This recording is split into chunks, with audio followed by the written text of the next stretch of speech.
Hey there, my friends. So I have been experimenting with the idea of general readings, which if you know my channel, or if you've talked to me at all, you know, are not enjoyable for me. I don't recommend them. I don't recommend them to clients. I don't recommend them to friends. I don't recommend them when I do the markets. But more and more, it becomes clear to me that whether or not I like it, people want them. And, why shouldn't they? So I've been playing with some various spreads I used to work with, but my style has changed so much over the years.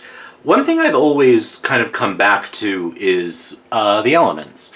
And so what I'm going to show you or demonstrate for you now is an elemental spread that kind of is adapted from something I used to do where I looked at each element, fire, water, air, and earth, and back in the day I would do one card with this, but if you know my reading style now, I really rarely do that. So what I've decided to experiment with is what I'm calling the sort of 4x4 general elemental. And I'm going to give you a demo of it. And the easy thing about demoing this is that there's no question for me to work through. So I'm going to use a couple of the decks that I referenced in my last video. For Gavin, I will use the Outsider in the second example, but I want to use the first example, a deck where the titles and elements and everything are fairly standard so I can see them right away. So essentially this is a pretty basic 4x4 situation. We're going to have 4 rows of 4. And I'm not even going to sort of worry too much about shuffling. Let me just sort of demo this for you. Now, I learned early on when I reordered my decks that it was Wands, Cups, Swords, Pentacles. And so I tend to reference the elements in that order. You don't have to do it this way. But that's how I'm going to do it. So really what we're dealing with here is sort of a riff on the 9 card, except we're expanding it. So we're going to have 4 rows of 4. So the top row will represent Wands, or fire. The second row will represent water.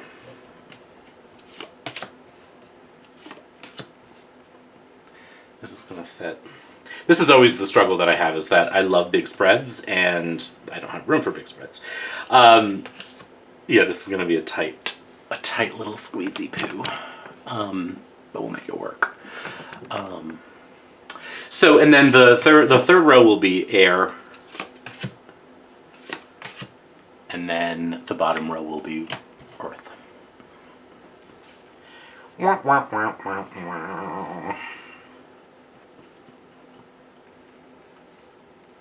Now, not just the rows, but the columns, similarly, will behave the same way. So the first row will represent fire, and the second column will represent water, etc. So really what we're doing is this series of sort of 4 card readings, really 8 card readings, meant to sort of showcase kind of like a tableau of a lot of cards to sort of explore an area.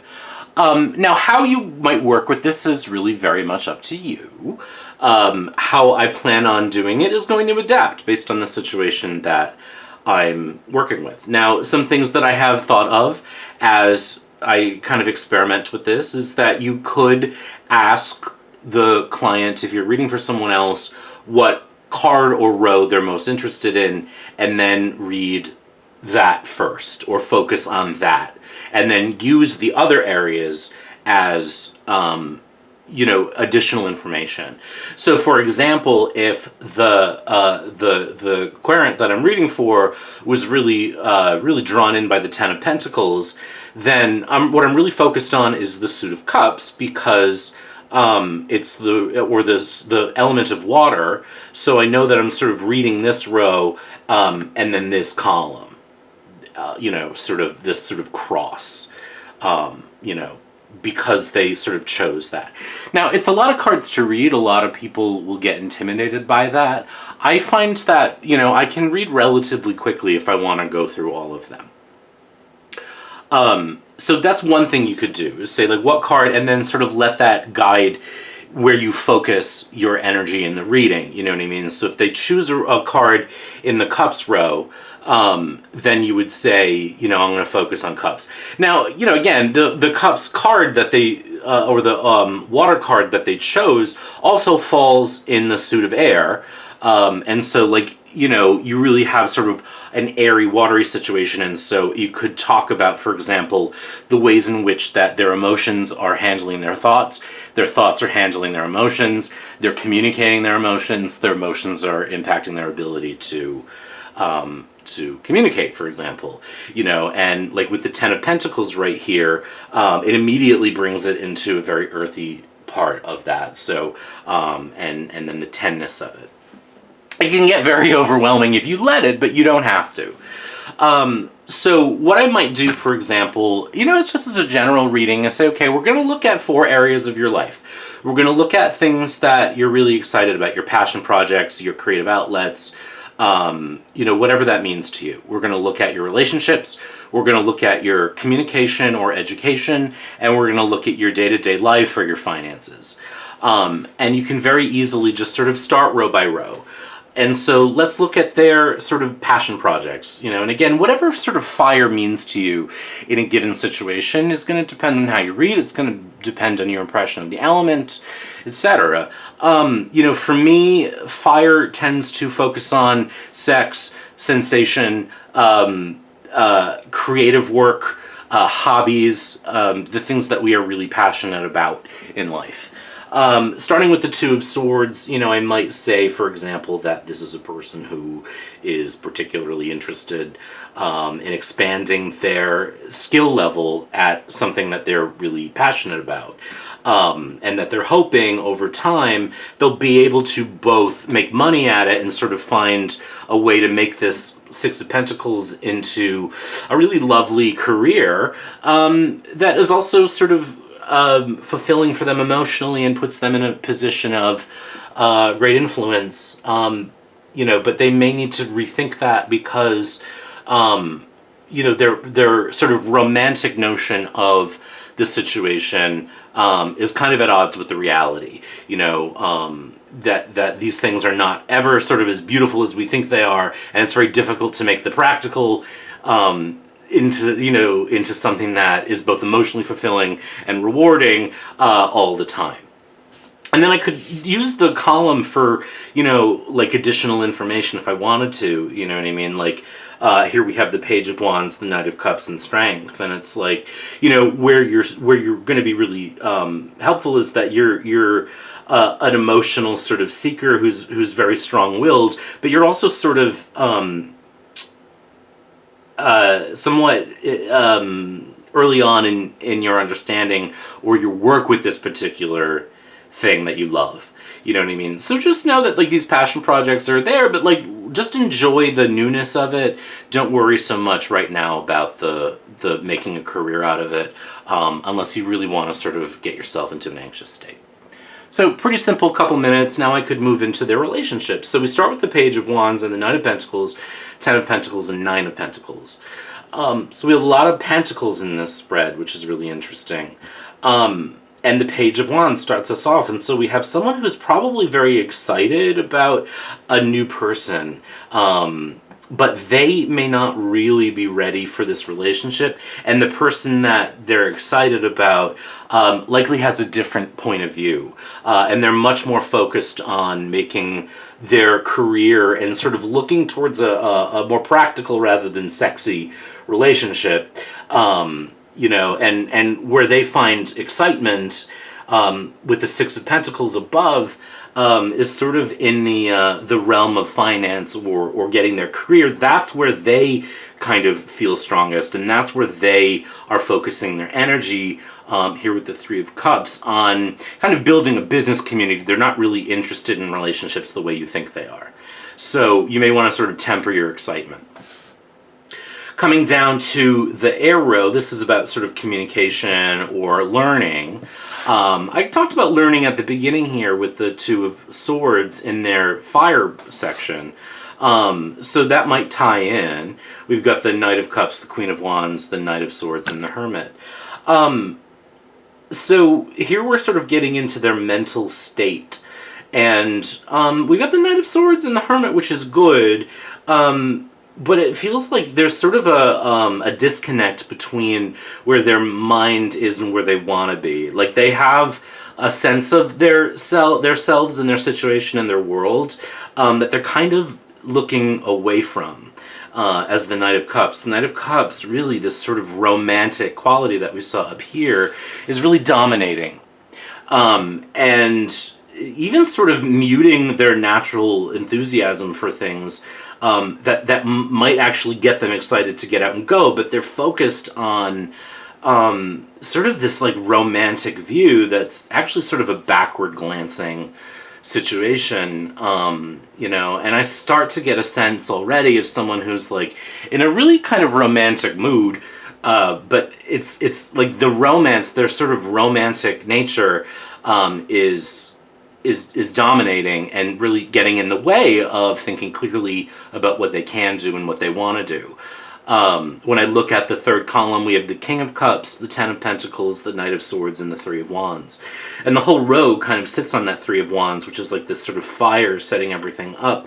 They sort of rest on this enthusiasm, and they aspire to this great love, this great King of Cups sort of feeling, but they're really kind of shutting themselves off from the real world and from thinking clearly because of that influence. And with the flames sort of burning down there underneath the whole row, it gets, it's putting them in a precarious position, an unsteady position, because they are so sort of tenuously focused on an idealism that isn't really there. Now, I'm thinking about the bottom row here in terms of their career or their family or their finances. We have Strength, the Three of Cups, the Three of Wands, and the Ace of Pentacles. The Ace of Pentacles is the final card in the reading, really suggests that it's something that they're really not focused on. And they're sort of imagining themselves as the hero in Strength of this sort of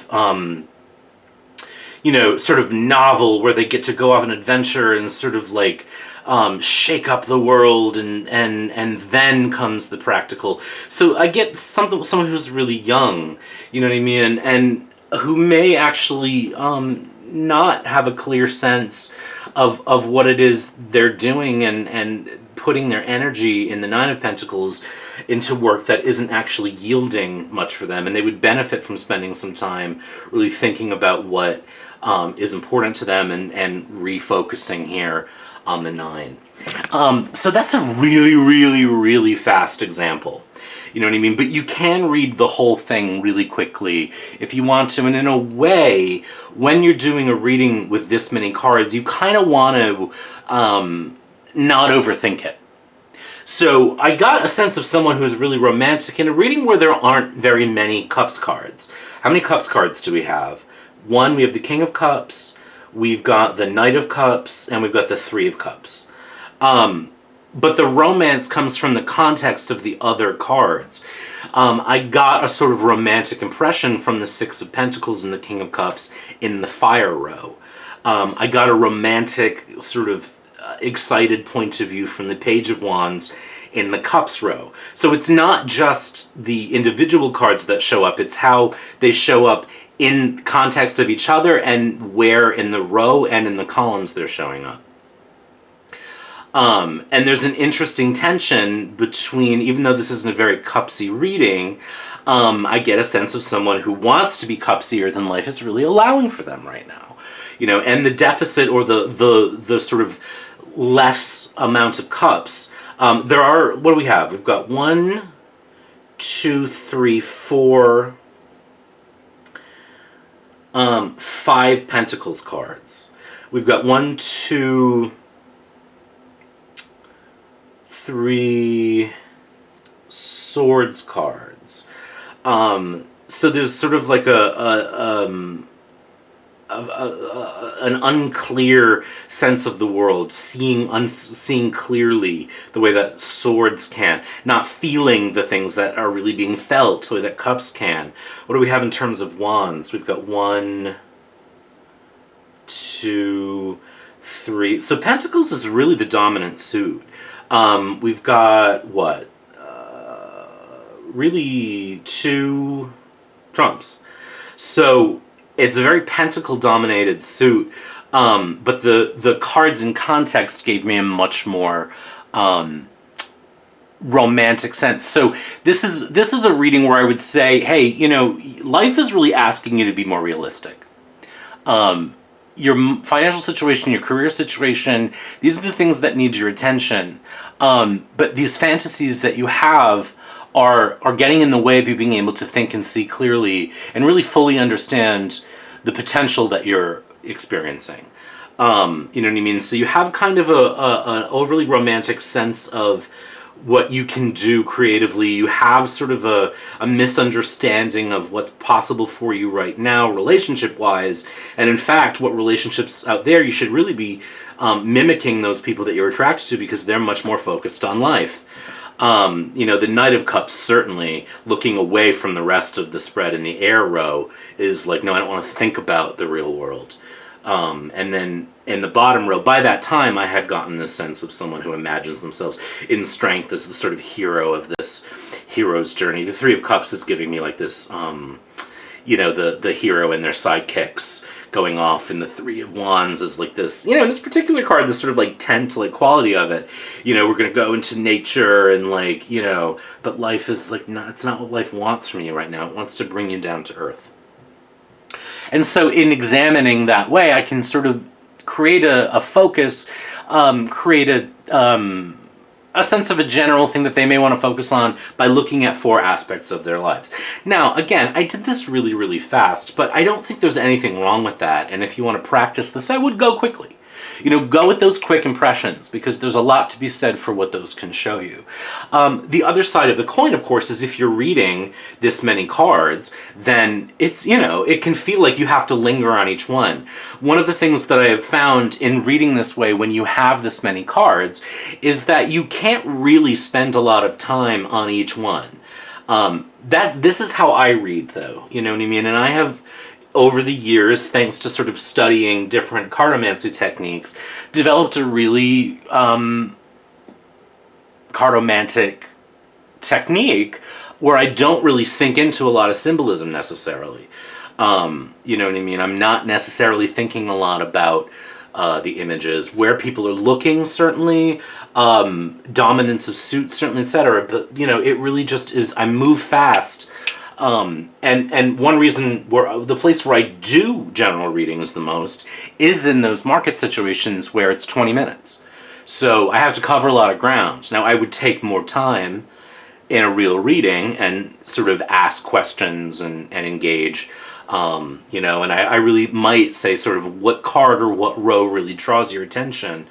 Because if it is that 10 of Pentacles, which shows up in the Cups column and the air, that shows up in the Cups row and the air column, then I have this sort of thinking and feeling focus, which actually did kind of play into this sort of gap between what they want to feel and what they want to be fantasizing about and what life is really asking for them. So let's just kind of do one more. I promised I was gonna use the Outsider deck, but I don't think I can fit it on this table.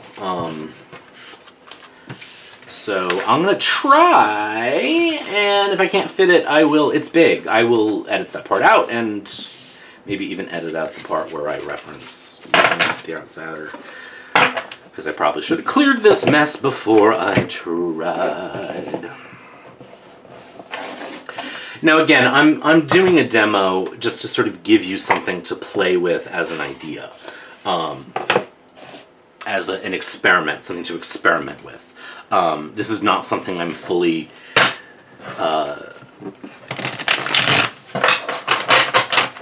you know, it's not a fully formed idea. I've yet to sort of, I've experimented with it sort of informally. I've yet to do actual readings this way.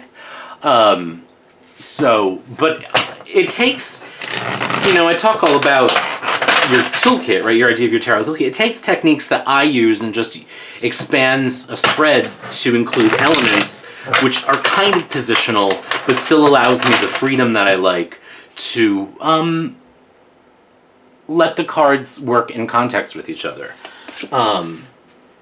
So I have to keep the box for this deck out so I remember the suits. This is a reason why I tend not to reach for this deck, because the suit names are different. I have to remember them, and I am very, very forgetful sometimes. So like bottles very easily are water. That makes sense to me. Lights make sense as cups. I mean as wands. Eyes as air is a little harder for me to remember, and roses, you know, it makes sense to me now that I'm sort of thinking about it as pentacles, but you know, I can't remember shuffling this deck before. I know I have because it's not in order, but I really can't sort of bring this back anymore, can I? Well, I can make it kind of hang off the edge. Can you see that? Kind of. You can also begin to see the chaos under my desk. Well, my table. All right. So again, you know, top row, fire, water, air, earth, fire, water, air, earth as columns. Again, I'm not sort of working with a question because this is a general spread. And I always tell folks, you know, when I'm laying out cards, I'm gonna be quiet for a little bit as I see what jumps out at me. And so I'll sort of talk through my inner monologue with you. As I would, you know, I wouldn't really say this out loud. I would sort of do it internally. But what do we've got? I've got 1, 2, 3 lights or wands cards. So 3 fire cards. I've got 1, 2, 3, 4 cups or bottles. Swords or eyes, I've got 1, 2, 3. Roses are pentacles. I've got 1. I've only got 1 roses card. And then that I can see right now, right? Yeah, 1. Yeah. And then trumps, we've got the World, Adjustment, which would be the Hanged Man in more common decks. Oh no, I'm sorry, it wouldn't be. Adjustment would be Justice, I think, because we've got the Hanged Man here, and then the Fool. So we've got 1, 2, 3, 4. Actually, this is a pretty balanced spread in terms of the suits. The absence of roses or pentacles in this case would make me go, oh, okay, you know, is this a situation where we're not very grounded? Do we need grounding, or is this a situation where that's not a focus? You know, other things I'll kind of look for are, you know, the context in each row. So in the wands or fire row, I've got 1 fire card. In the column, I've got 2. So I've got the 6 of lights and the 9 of lights. So if I were reading the top row here in terms of, again, there are areas of passion. The things they care about. The 6 of lights. 6s are really focused on beauty, on balance, rebalance, sort of structuring. The billow of bottles would be the knight. So we have a Knight of Cups again, the 5 of Eyes, 5 of Swords, 5 of Roses, so I've got 2 5s. So interestingly, they're a person who sort of naturally, creatively feels very balanced, but there's this pull, there's this call in the Knight of Cups towards shaking up the way they see things and shaking up their life, you know what I mean? So they really kind of want to, the 5s are very unstable, very shaky, uppy, kind of towery. So like creatively, they maybe need to kind of pump up the jam, you know what I mean? And really think differently about things and experiment with life. Experiment maybe financially, you know, if they're using money to bring in, or if they're using their creative work to bring in money, for example. In the Wands row, we have the 9 of lights, the Chariot, I'm sorry, we have 5 Chariot. The Chariot would also be a trump. And the Hangman. So we've got 2 trumps, 2 lights cards. So really fiery, 2 sets of 3. So we have the 6 of lights, Nine of Lights. So threes are very expansive, which is nice. There's a growth. Nines can be a little effortful. They can be a little labored, but I don't get that sense with the Chariot.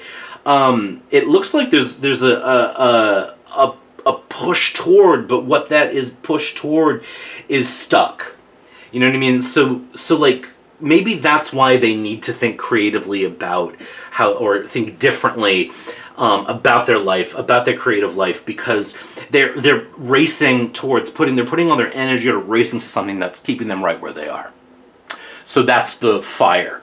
Now we look at cups. So, or water. So here in the cups row, water row, Nine of Lights, Two of Eyes, Three of Bottles, Billow of Lights. Billow again is the Knight. So we've got two Knights in the spread. One Cups card in the water row, or one Water card in the water row. Two Lights cards. So whenever there's fire in a water situation, that's always an interesting thing, because fire and water can work together. Fire and water can be very adversarial. Emotionally, it looks like they're a little bit worn out, and they need to sort of like reevaluate their relationships, and maybe even sort of find a different group. You know what I mean? A different support system.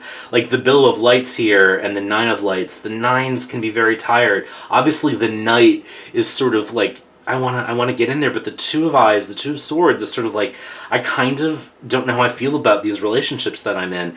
Whatever it is growing, you know what I mean? But I need to sort of like really make some movement or effort in these relationships and rethink them, because they're leaving me exhausted and not enough energy. So maybe they're, where threes can be very expensive, they may be giving themselves too much. And the Knight here is sort of saying, look, you need to take your energy that you're giving to your relationships and bring it back into your fire row. Because remember, the fire column is blocked. You know what I mean? So the energy that they're giving to other people, they may need to refocus on their fire to restore their fire energy. In the column that would represent water, we have the Knight of Cups. We have the Two of Eyes, Two of Swords. The Fathom of Bottles would be the Queen of Cups. And the Eight of Eyes would be the Eight of Swords. So I have the sense here of like they're giving too much of themselves. They need to kind of conserve for themselves. We've got the Knight of Cups, the Queen of Cups, and the Eight of Swords. Two Swords cards, two Cups cards. Nice balance. Very active emotional energy with the Knight and the Queen. But again, there's this sense of sort of pushing away. And it's like the Knight may be clinging to a perception that was formed in their sort of more innocent, excited stage, and the Queen is now asking them to sort of, again, reconsider how much they're giving to their relationships. So again, I'm just going to keep going so that this video doesn't last forever, but hopefully you can see where I'm going. I know that my interpretations are very specific to the way I read. Yours is going to be different, but I'm not getting overwhelmed or hemmed in by how much information there is. I'm just sort of letting the context sort of guide me. And little themes start to arise. The blocked column here for the suit of, or the fire energy, and the sort of fiveness, the need to shake things up in the row, creates this thing. The Nine of Lights and the Knight of Lights, or the Billow of Lights here, and the thinking about relationships sort of, again, creates a theme that extends as I look at the column, and so they need to sort of reassess their relationships and maybe move on from some of them. So like the themes are starting to come through as I continue working my way through it. Now, in both of the readings, I was heavily influenced by the first row and the first column. So, you may want to change up the order in which you read them, or assign them, or ask the client or querent to tell you where they should go, etc. Again, you can ask them what card they're most interested by, and start there. Start in that row. Let's look at air now. So we've got the Chariot, the Queen of Cups, the World, and Adjustment, or I'm assuming this is Justice in this case. So we have three trump cards in this row. It's a very dominant Trumpy row. and it's in the suit of air. So they're thinking about big things. They're thinking about motion, and sort of this desire for fulfillment in life generally, and that, you know, the word adjustment sort of connects again with this sort of feeling of like needing to reevaluate. So it's like, in order for them to be fully filled, you know, see how the queen here is not fully filled. She's half full, or actually 3/4 full. You know, there's this desire for motion and fulfillment in their world, but in order to achieve that, they really need to adjust. And I'm sort of reading these needles as swords, which connects again to these thoughts. So there's like a need for adjustment, a reevaluation of thinking about their world and where they want to go, and what is really fulfilling. Looking at the column of air, 5 of eyes would be swords, 3 of bottles again, the world, and the 9 of bottles. So we're getting very watery. There's an interesting interplay of air and water in this particular reading. 9 of bottles, 9 of cups can be very exhausting. Again, to come back to the idea of 9 in lights. Excuse me. The combination of the world and the 9 of bottles is very oppressive. And once again, I come back to the 3 of bottles with these relationships, and the 5 of eyes as needing to think differently about these relationships because it's creating an oppressive environment for them. So the theme kind of continues. Then finally we look at the bottom row. We have the Hanged Man, the 8 of swords, 9 of cups, and the Fool. The Fool, as the last card in the reading, is really interesting because it kind of says fuck off to the rest of the pack, right? I'm going to go my own way. And that's something that is a thing that they really, I'm starting to see, kind of maybe need to do. This 3 of bottles, these relationships that I saw earlier, kind of maybe want to move forward. You know, they need to maybe move away from their current club, their current writing group, their current job, friend group, you know, whatever. I'm getting that just from the Fool, but let's look at the whole row. Stuck again. But then the 8 comes along and creates movement into the work, the 9 of bottles that needs to happen in order to break free. 5 of roses. I'm looking at life really differently. I'm putting my energy into my lights. Thinking, rethinking, adjusting to the way I do things and moving forward. And getting away from it.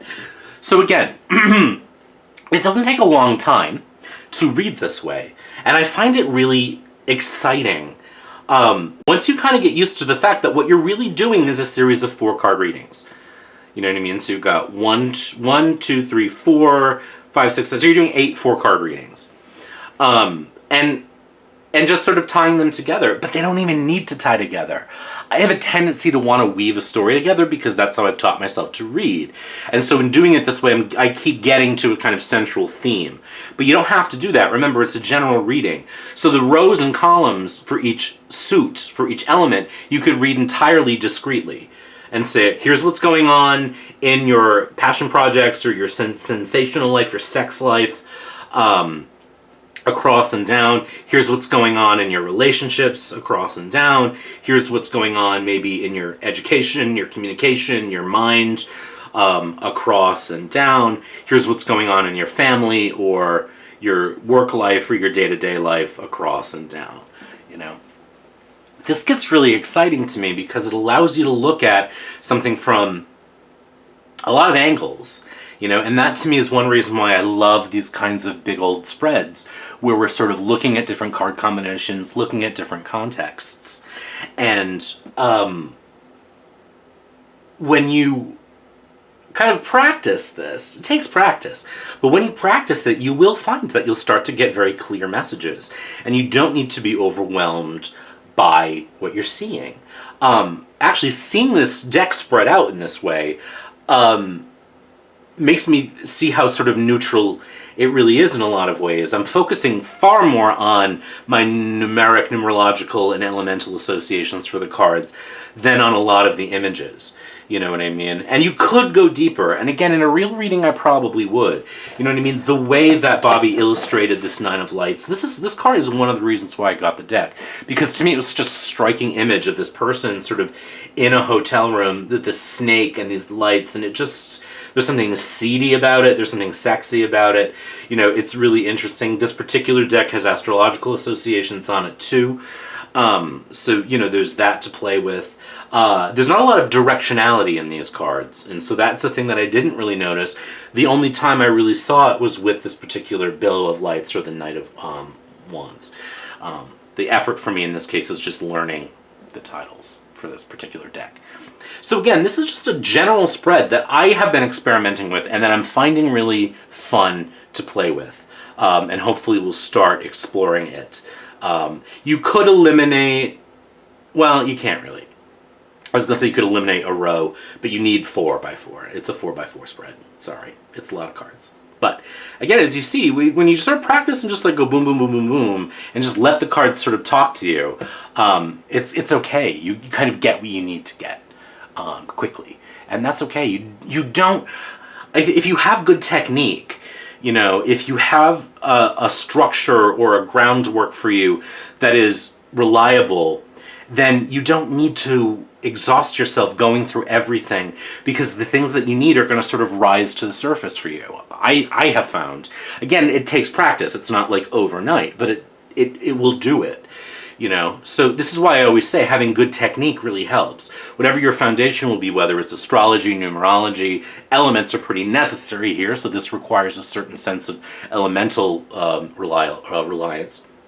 But if you have good technique, if you have a good foundation, it doesn't matter what that foundation is. What works for you works for you. But when you have that, it'll hold you up while you sort of dance with the cards. So I hope this is something that you will want to experiment with and play with. And if you do, let me know how you adjust it, change it, work with it. You know, what variations you might come up with, because I'm certainly interested in playing around with that too. I'm going to try to do this more often and tell you what decks I'm using. The two decks here are the Outsider Tarot. It's this one by Bobby Abadi, and then the Cesare Burrito Tarot by Stasha Burrington. So take care, be good, and enjoy some general spreads, I guess. Bye!